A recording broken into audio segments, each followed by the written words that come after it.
Bir neçə gün öncə şəkildə gördüyünüz bu iki kağız parçası auksionda təqribən 1,8 milyon dollara satıldı. Əslində bunlara kağız parçası demək də düz olmaz və böyük dəyərə sahibdir. Bəs bu kağızları dəyərli edən nədir? Bugün Albert Einstein'in xoşbəxtlik formulundan danışacağıq.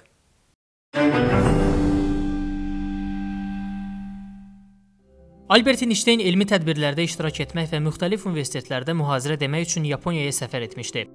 Bu cür səfərlər ona tanış idi. Elmi fəaliyyəti dövründə Avropanın demək olar bütün ölkələrini gəzmiş və bütün məşhur təhsil ocaqlarında elmi konfranslarda və digər tədbirlərdə iştirak etmişdi.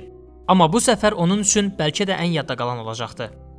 Bir gün səhər vaxtı Yaponiyalı bir kuryer onun qaldığı otel otağının qapısını döyür. Einstein qapını açır və qısa tanışlıqdan sonra kuryer ona deyir: "Cənab Einstein, siz fizika üzrə Nobel mükafatı qazandınız."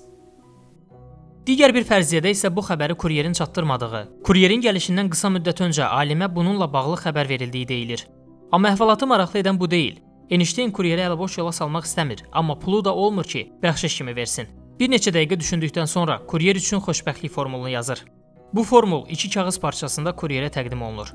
Kağızlardan birində Albert Einstein belə qeyd edir: "Uğurun arxasınca qaçmaq və bununla birlikdə gələn narahatlığa baxmayaraq, sakit və təvazökar həyat tərzi daha çox xoşbəxtlik gətirəcəkdir."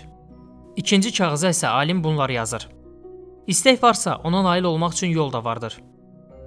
Bu iki kağız parçasını kuryerə verən Albert Einstein ona deyir: "Bunları yaxşı saxla, gələcəkdə çox dəyərli ola bilər və sənə xoşbəxtlik bəxş edə bilər." Alim təxminlərində yanılmır. 95 il sonra həmin kağız parçaları kuryerin qohumlarından biri tərəfindən Qüdsdə, auksionların birində satışa çıxarılır. Mütəxəssislər bu əşyaların birlikdə dəyərini 250 min dollar məbləğində müəyyən etsələr də, xoşbəxtlik formulu daha baha qiymətə satılır.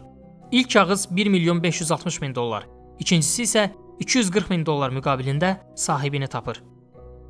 Alıcıların adları açıqlanmasa da onların Avropadan olduğu deyilir. Onlar qəlibləşən xoşbəxtliyi pulla almaq olmaz fikrinin əksinə Albert Einsteinin xoşbəxtlik formulunu pulla aldılar. Nəysə, ümid edirəm mövzu ürəyinizcə oldu. Elədirsə, videonu bəyənin və dostlarınızla paylaşın ki, onlar da baxsınlar. Kanala abunə deyilsinizsə, elə indi videonun aşağısındakı abunə ol düyməsinə klik edin. Və sonunda bu iki videoya baxmamısınızsa, mütləq baxın. İnanıram ki, bəyənəcəksiniz. Başqa bir maraqlı mövzuda görüşərik.